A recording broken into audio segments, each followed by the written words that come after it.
During cake time, my mom gave my daughter a $15 gift card. Then she gave my niece a new laptop. "We invest in talent," she said loudly. My daughter's smile faded. Everyone pretended it was normal. Then my husband stood up from his chair and said one quiet sentence that turned the entire room against them.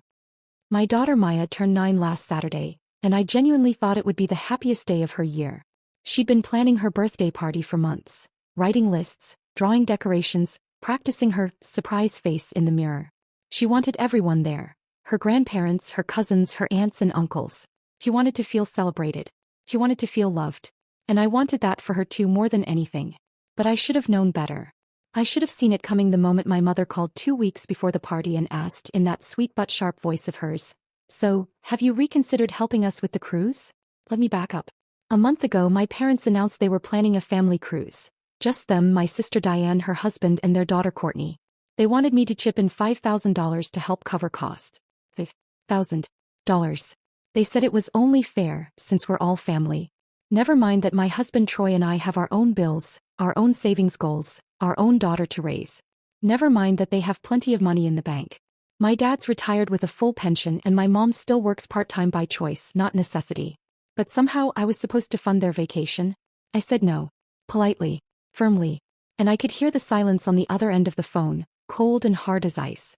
"Well," my mother finally said, "I hope you don't regret this decision." I didn't think much of it at the time. I thought she was just being dramatic. But now, standing in my living room on Maya's birthday, watching my mother hand my niece Courtney a brand new laptop in front of everyone, I realized exactly what she'd meant. It was cake time. The candles were lit, the room was full of family and Maya was glowing. She'd just blown out her candles and made a wish. Probably something innocent and hopeful like every 9-year-old does. Then my mother stood up with 2 gift bags in her hands. She walked over to Maya first. My daughter's eyes lit up. She loves my mom despite everything. She always has. "Here you go, sweetheart," my mother said, handing her a small bag with a folded piece of cardboard inside. Maya pulled it out.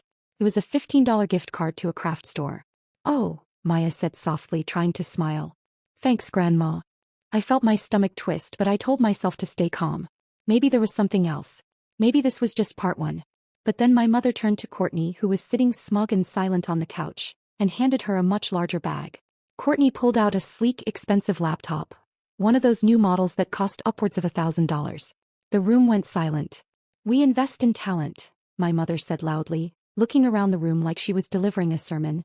"Courtney's been working so hard on her schoolwork. She deserves the best." I watched my daughter's face. Her smile didn't just fade, it crumbled. She looked down at the $15 gift card in her hands, then at the laptop in Courtney's, and I saw something break inside her. She tried to hold it together, but I'm her mother. I know her. I could see the humiliation settling in. And no one said a word. Not my father. Not my sister. Not Diane's husband. Everyone just pretended it was normal. Like it was perfectly fine to give one child pocket change and another a luxury item at the same birthday party. I felt my hands shaking. I wanted to scream. I wanted to throw them all out. But before I could even open my mouth, my husband Troy stood up from his chair. He didn't yell. He didn't raise his voice. He just looked at my mother, calm and steady, and said one quiet sentence. "I think it's time for you all to leave." The room froze. My mother's face went pale, then red. "Excuse me." "You heard me," Troy said, still calm. "This is our daughter's birthday. You just humiliated her in her own home. So I'm asking you, politely, to leave." My father stood up, blustering. "Now wait just a minute." "No," Troy said, his voice firm but controlled. "You don't get to do this. Not here. Not today." Do you think he was right? Or should he have stayed quiet and let it go? I'll be honest, I was terrified. My family doesn't do confrontation. We sweep things under the rug. We smile through the pain. But Troy? He wasn't raised that way. And in that moment I'd never loved him more. My mother grabbed her purse, her face twisted in indignation. "This is how you treat your own mother?" "This is how I protect my daughter," Troy said. One by one they filed out. My sister shot me a look of pure venom. My father muttered something about disrespect. And my mother? She didn't say a word. She just left, slamming the door behind her. When they were gone, the house was silent. Maya was still holding that gift card, her eyes wet with tears she refused to let fall. Troy knelt down beside her. "You know what, Maya? You're worth more than all the laptops in the world. And anyone who can't see that doesn't deserve to be here." He hugged him so tight. "Me? I stood there, shaking, knowing that what just happened was only the beginning. Because my mother doesn't forgive easily. And she definitely doesn't forget. What do you think I should have done in that moment? Was kicking them out too much or not enough? Because trust me, things were about to get a whole lot worse before they got better. The next morning I woke up to 17 missed calls. 17. All from my family. My mother, my father, my sister Diane, even my Aunt Linda, who I haven't spoken to in 2 years. They'd formed some kind of alliance overnight, and apparently I was public enemy number one. The voicemails were brutal. My mother called me ungrateful. My sister said I was poisoning my daughter against the family. My father, who barely ever gets involved, left a message saying I owed them an apology for allowing Troy to throw them out. I sat at the kitchen table staring at my phone, feeling like I was losing my mind. Was I crazy? Had I overreacted? Maybe I should have just let it slide, pulled Maya aside later, explained that Grandma was having a bad day. But then Troy walked in, saw my face, and sat down across from me. Don't, he said quietly. Don't do that thing where you make excuses for them. They're my family, I whispered. And Maya's your daughter, he said. She comes first. Always. He was right. I knew he was right. But knowing something and feeling it are two very different things. I didn't call them back. Not that day anyway. Instead I focused on Maya. I took her out for ice cream, let her pick out a new book, told her over and over that she was loved. She seemed okay on the surface, but I could tell she was still processing what had happened. She kept asking quiet questions like, does Grandma not like me? And did I do something wrong? Each question felt like a knife. But here's where things took a turn I never saw coming. 3 days after the party, Troy came home from work with a strange look on his face. Not angry. Not upset. Something else. Something almost satisfied. What? I asked. He set his bag down and pulled out his phone. I got a call today. From your mother. My stomach dropped. What did she say? She didn't call to apologize, he said. She called to threaten me.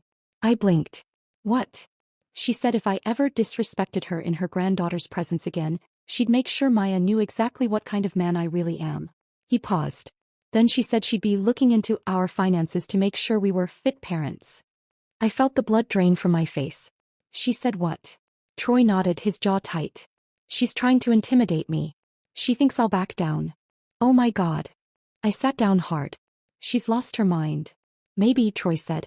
Or maybe she's just finally showing you who she really is. I wanted to argue. I wanted to defend her. But I couldn't. Because deep down I knew he was right. This wasn't new behavior. It was just the first time she'd been called out for it. So what do we do? I asked. Troy smiled. It wasn't a happy smile. It was the smile of someone who just decided to stop playing nice. We don't do anything, he said. I already handled it. What do you mean? He pulled up his phone and showed me a screenshot. It was a group text, sent to my entire extended family. My parents, my sister, my aunts, my uncles, even a few cousins I barely knew. The message was simple. To everyone who's been calling and texting, here's what happened at Maya's birthday. She received a $15 gift card. Her cousin at the same party received a $1,000 laptop. When I asked the family to leave after they openly humiliated my daughter, I was told I was disrespectful. Today I was threatened for standing up for my child. If anyone would like to have a real conversation about what happened, my door is open. But I will not apologize for protecting my daughter. Ever. I stared at the screen, my heart pounding. Troy, you didn't. I did. They're going to lose their minds. Good, he said. Let them. And lose their minds they did. Within an hour my phone exploded. But this time the messages were different. My cousin Rachel texted, wait, she really gave Maya a gift card and Courtney a laptop? At the same party? My uncle Paul called and said, I didn't know it was that bad. That's messed up. Even my Aunt Linda, who'd been part of the original call brigade, sent a message saying, your mom's been telling a very different story. Suddenly the narrative was shifting. People were asking questions. People were taking sides. And not all of them were siding with my mother. My sister Diane, of course, went nuclear. She sent a furious text accusing Troy of airing private family business and turning everyone against Mom. She said he was manipulative, controlling, and that I should be ashamed for letting him speak for me. I didn't respond. Because for the first time in my life I realized something. I wasn't ashamed. I was proud. Proud that my husband stood up when I couldn't. Proud that he refused to let my daughter be treated like she didn't matter. Proud that he wasn't afraid of my family the way I'd always been. But I also knew this wasn't over. Not by a long shot. Because 2 days later something happened that I never, ever expected. My father showed up at our door. Alone. I opened it and there he stood, looking older than I remembered, his shoulders a little slumped, his expression unreadable. "Can I come in?" he asked quietly. I hesitated. Troy was in the other room. Maya was upstairs. I didn't know if I wanted him here. But something in his voice made me step aside. He sat down at our kitchen table, the same one where I'd cried over those voicemails just days before. He didn't say anything at first. He just sat there, hands folded, staring at the table. "Your mother's not coming," he finally said. "She doesn't know I'm here." I crossed my arms.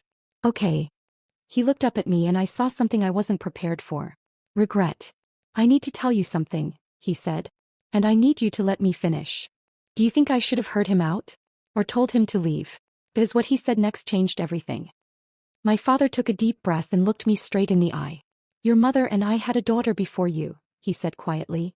"Her name was Caroline. She died when she was 8. The world stopped. I stood there, frozen, my mind unable to process what I'd just heard. "What?" "It was before we moved to California," he continued, his voice shaking slightly. "A car accident. We were devastated. Your mother, she never recovered." "Not really." I sank into the chair across from him, my legs suddenly unable to hold me. "Why didn't you ever tell me?" "Because your mother couldn't talk about it," he said. "When you were born 2 years later, she saw it as a second chance. But she also became terrified. Terrified of losing you. Terrified of not being in control. And when Diane came along and then the grandkids." He paused. "She started seeing Caroline in Courtney." My stomach twisted. "What are you saying?" "Courtney's the same age Caroline was when she died," he said. "Same hair color. Similar personality. Your mother's been, I don't know how to say this, she's been projecting. Pouring all that lost love and grief into Courtney. And in the process she's been pushing everyone else away." I felt tears burning in my eyes. "That doesn't excuse what she did to Maya." "No," my father said firmly. "It doesn't.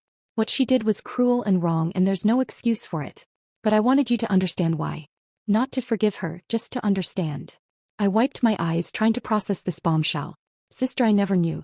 A tragedy that shaped my entire childhood without me even knowing it. A mother whose grief had twisted into something ugly and hurtful. "Why are you telling me this now?" I asked. "Because Troy's message woke me up," he said.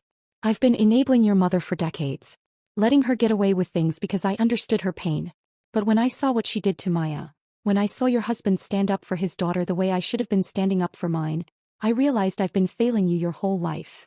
His voice cracked on that last part. "Dad. I'm sorry," he said, and a tear rolled down his cheek. "I'm so sorry I didn't protect you from her. I'm sorry I let her hurt Maya. And I'm sorry I didn't have the courage to do what Troy did." I'd never seen my father cry before. Not once in my entire life. I reached across the table and took his hand. "What happens now?" "Your mother needs help," he said. "Real help. Therapy. Maybe grief counseling. I don't know. But I told her this morning that things have to change. That she can't keep punishing you for being happy. That she can't keep using Courtney to replace a daughter she lost 40 years ago." "How did she react?" He gave a sad smile. "She told me I was betraying her.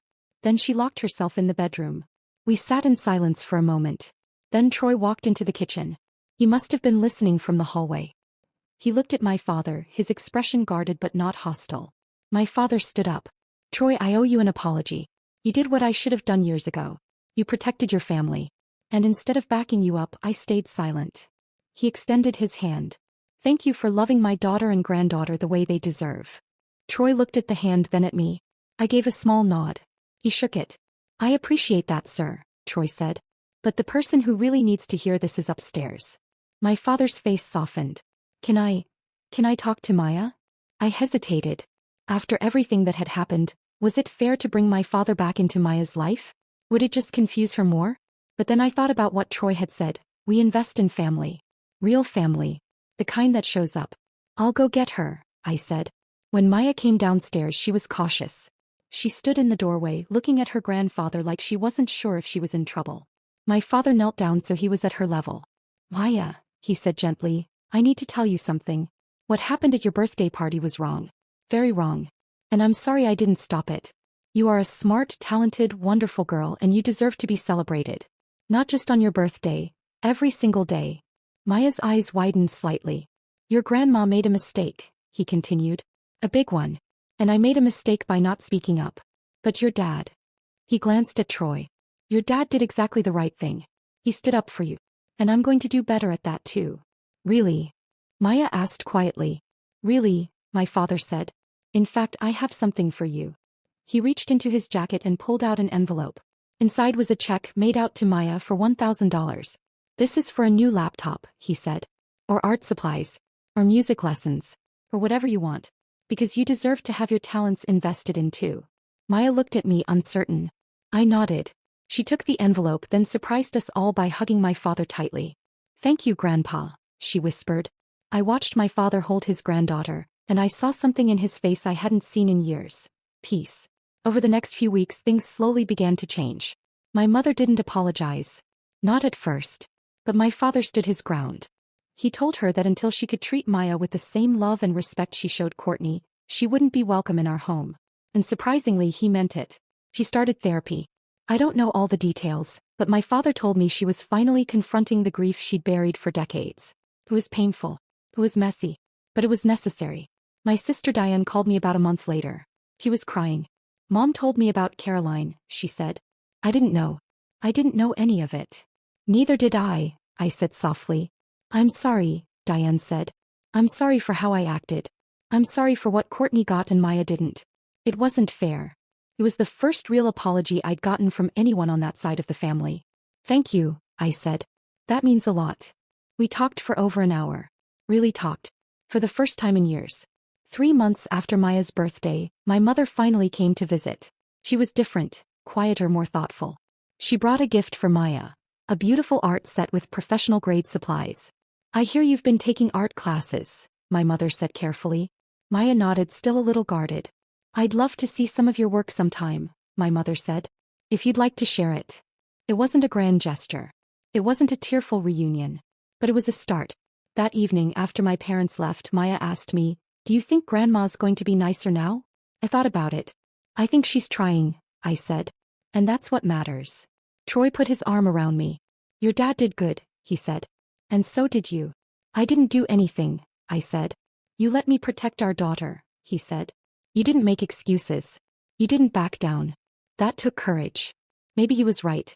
Maybe standing up to family, especially when it's hard, is one of the bravest things you can do. So what do you think? Did my family deserve a second chance, or should I have kept my distance? I'd love to hear your thoughts in the comments. And if you enjoyed this story, or even if you didn't and you want to tell me what you think I should have done differently, please let me know. Your support means everything. Like if this story resonated with you, and thank you so much for listening. It means more than you know.